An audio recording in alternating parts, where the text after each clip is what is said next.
I got 1,000 bushels of wheat on hand here for this weekend. Reckon that'll be enough to get us till Monday. Let's go find out.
It is late afternoon.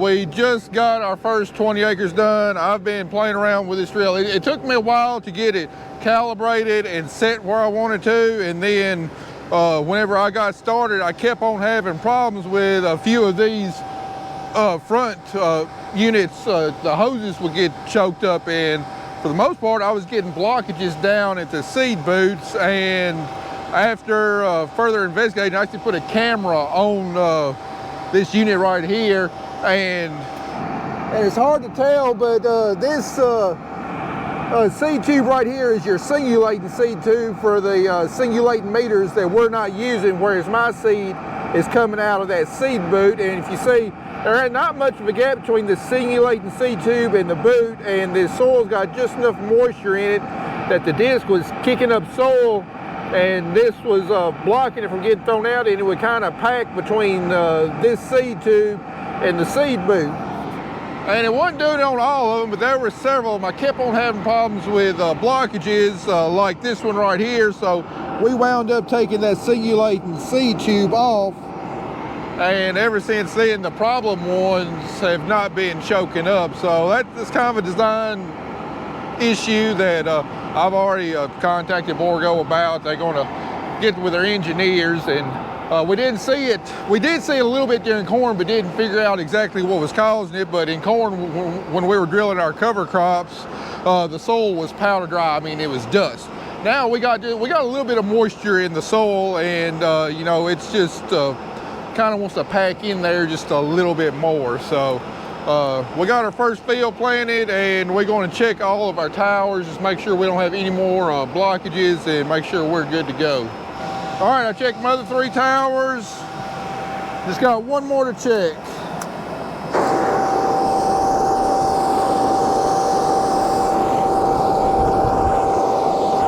Yep, no seed present in there. So I think we might have finally licked one of the issues we've been having with this air seeder. I don't know why those singulating tubes would cause issues on some of the units, but not all the units. I just don't understand. I don't know, maybe there's just a little bit of tolerance difference or something. I just don't know. So hopefully we got all our issues worked out and we can roll on. But I sure ain't near as far along today as what I wanted to be.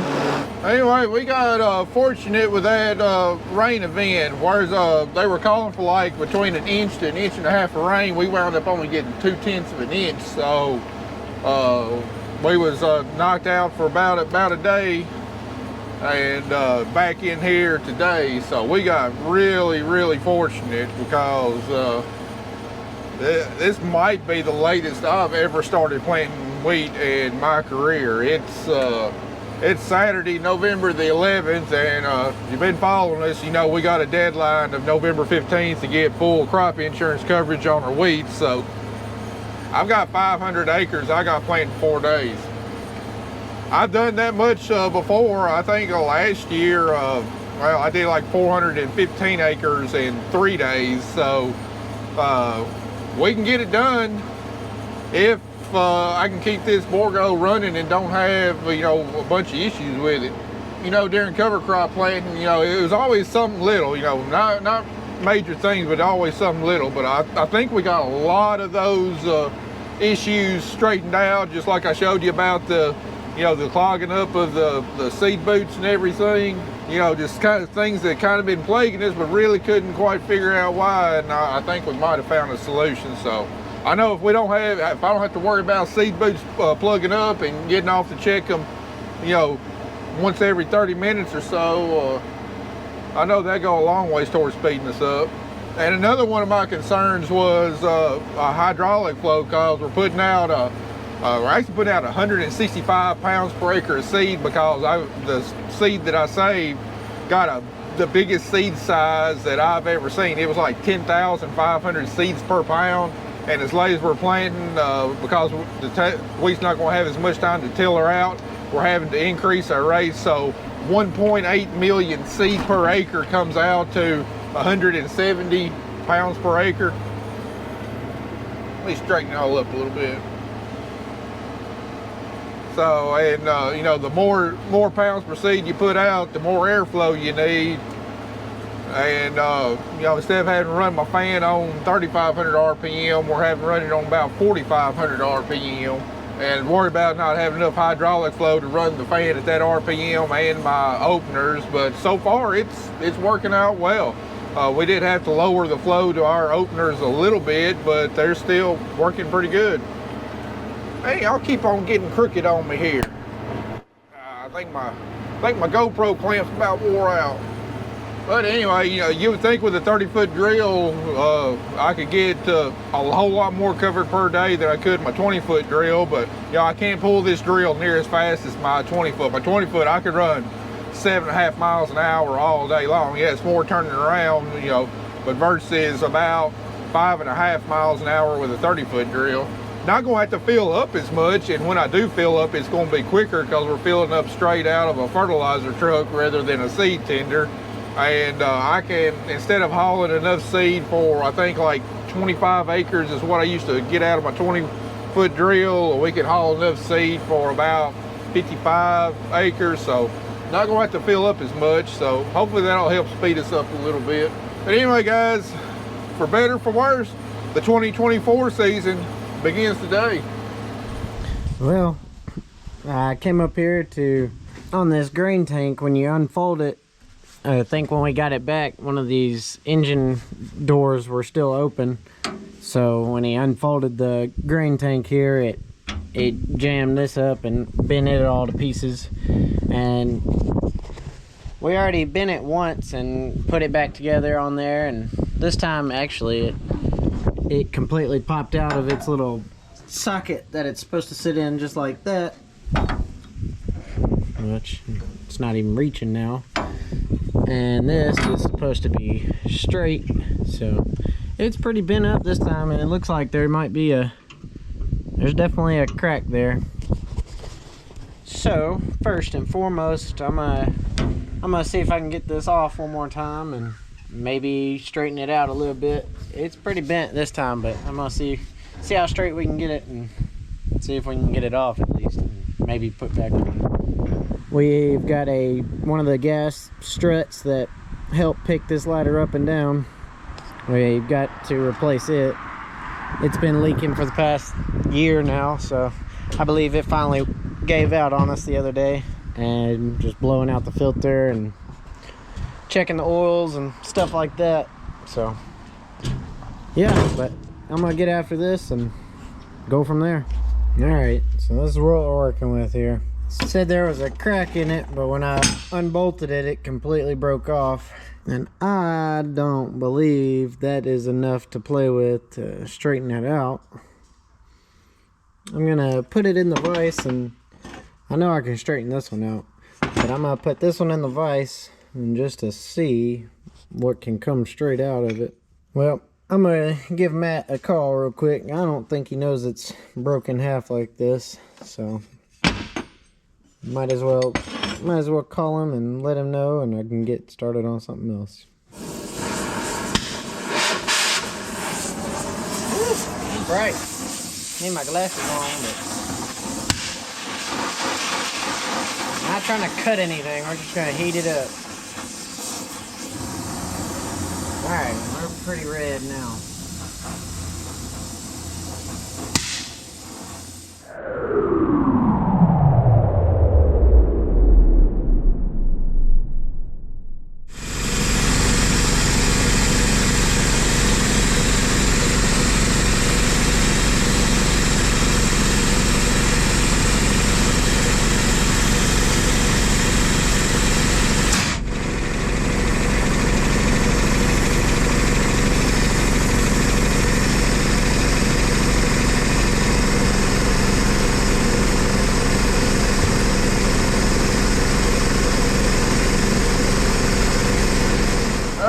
We just filled up again, and we got done with a tender truck that we had an exact known weight on it of 11,080 pounds, and monitor said we put out 11,489 pounds. So our calibration was off by about 4% again. It was under applying this time.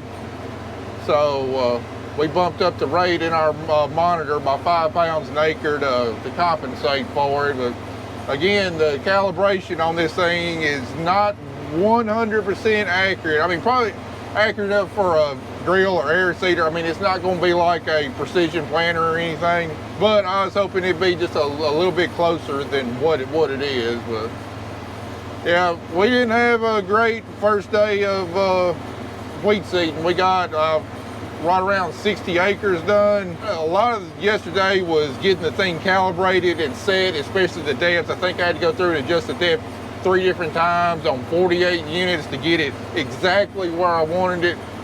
But we got all that dialed in, and then, you know, we had problems with seed boots plugging up. We had a couple more problems yesterday. I think I taken off like 8 of the 24 singulating cubes there.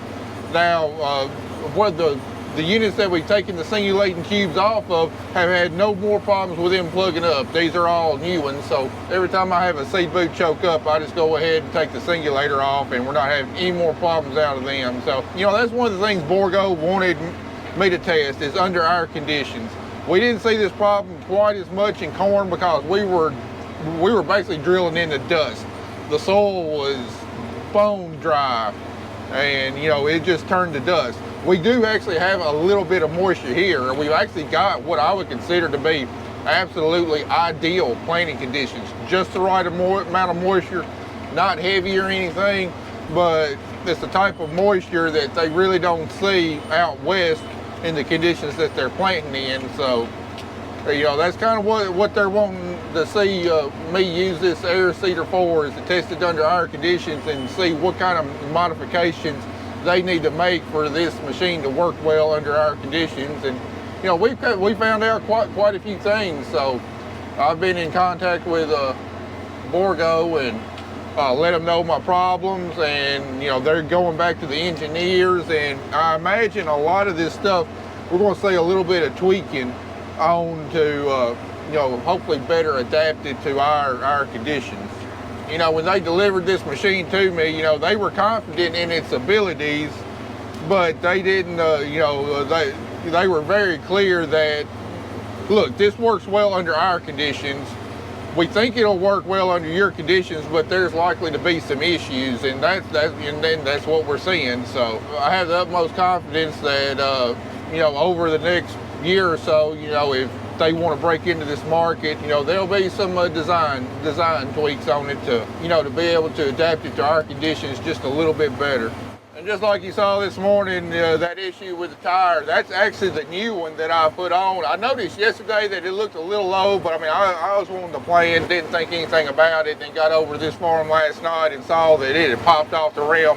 I guess I probably hit an armadillo hole, and with it being that low pressure, just knocked the sidewall off and lost all the air. Then I was trying to fix it last night, but my bead seeder tank that I had in my shop was nowhere to be found. Come to find out, somebody borrowed it and didn't put it back in my shop. So I was definitely not in a filming mood last night, but we got it fixed this morning, popped right back up on the rim. It's holding air fine, and I expect a big day today. We need a big day. I don't really know how much I want to get over today, but if I can get over, say, somewhere between 100 to 130 acres, I think that'll be a good day. This farm that we're on is one of our roughest farms, kind of a lot of odd-shaped fields, a lot of inroads to do, so we're not going to be quite as efficient, but if we can get this farm done and get 20, 30 acres done on the next farm, I think that'll be a pretty dang good day. But like I said earlier, we got perhaps some of the best wheat plant conditions that I can remember, considering what time of year it is. I mean, it's November 12th, and I mean, we've got just the perfect soil moisture.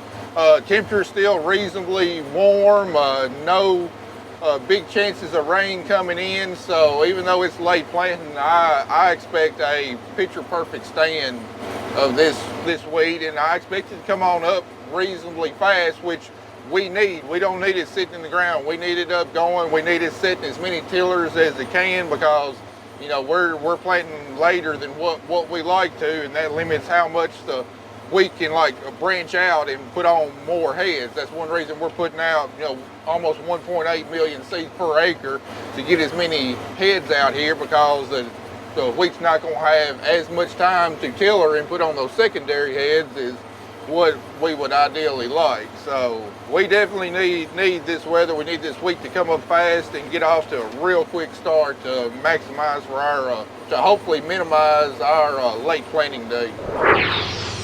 All right, guys, we run about on 50 acres out. Ran our tank empty. Time to load up with some more seed. It's kind of hard to get the perfect angle on this because we're loading out of the tender truck, and we want to fill up both hoppers, and that second hopper is kind of hard to hit because it's got a really small mouth. Plus we got the rail in there on the left-hand side that can get into the auger, so it's got to be pretty precise right here. I think we might have it this time though.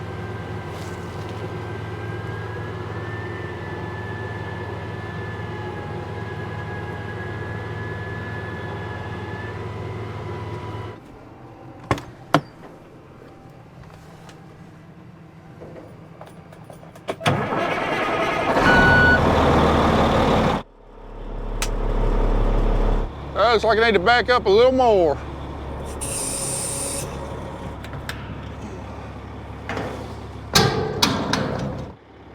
Yep, she's dry. Here's our second tank here. It's not near as big,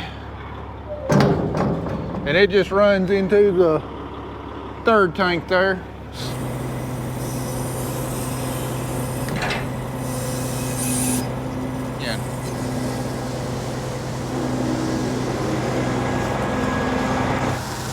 Yeah, I made a boo-boo there. It happens.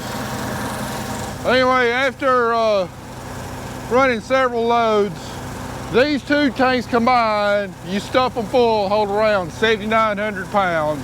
Less than what it advertised at, but you know, figure on 7,900 pounds, better be finding your seed truck. All right, sounds like our back hopper's out on the truck there.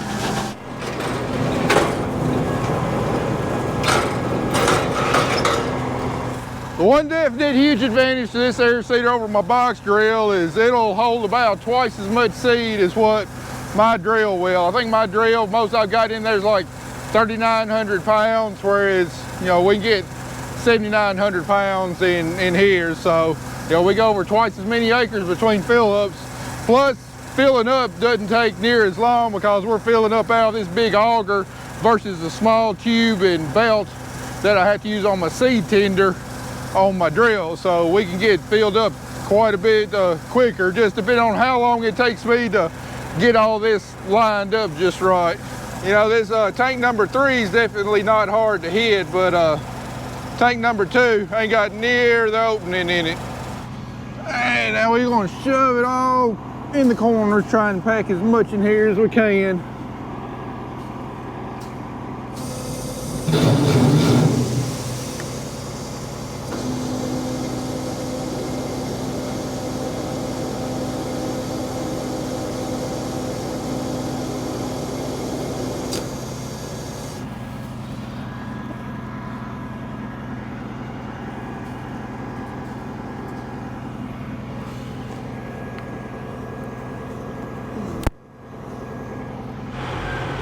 All right, let me see if I can hit this opening here.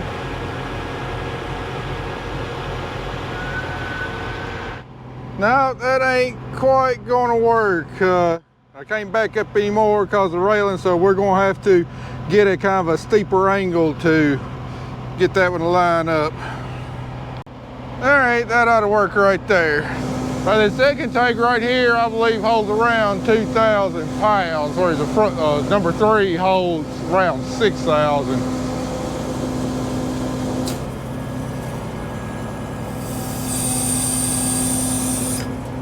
I believe she's pretty close to full. I'm gonna try and pack a couple more pounds in there just to make sure we got enough to finish this farm without having to come back to fill up.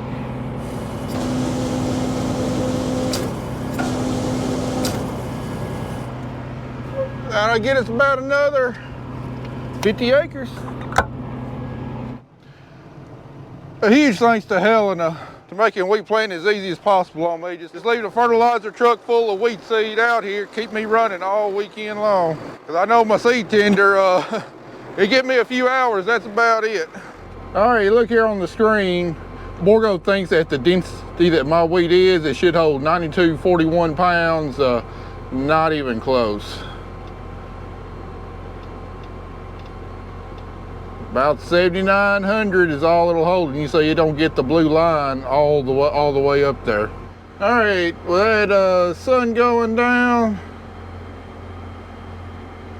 let's put this thing into night mode. A lot easier on the eyes. And I am definitely grateful to see that sun going down because all of our equipment is being held together by duct tape and band-aids and baling wire at this point. This tractor included.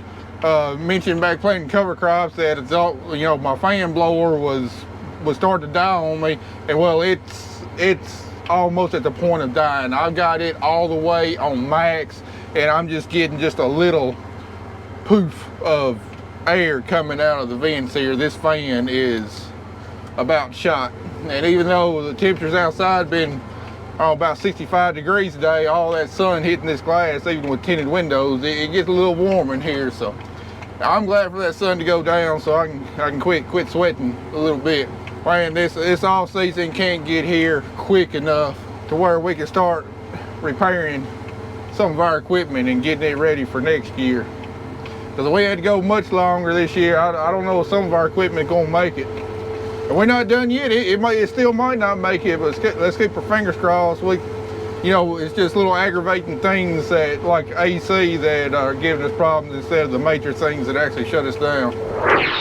All right, I've planted about 25 acres since my last fill up, so I'm gonna check these towers again and make sure none of my tubes are stopped up. Hopefully I'll get a clean report this time. No, y'all can't see in there. That one's clear. Oh, this thing's so much fun to climb up over. That's why it needs that catwalk across there like I suggested. That one clear. That one good. Got one more check over here. Well, I sure ain't as agile as I used to be and as confident in my footing.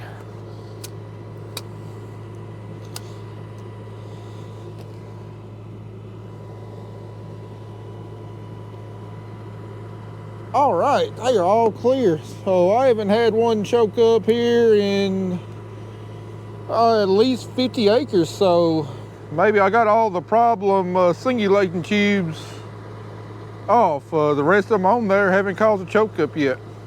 All right, looks like I got a ballast out on one of my rear HIDs there on top. Like I said, things are just failing every single day.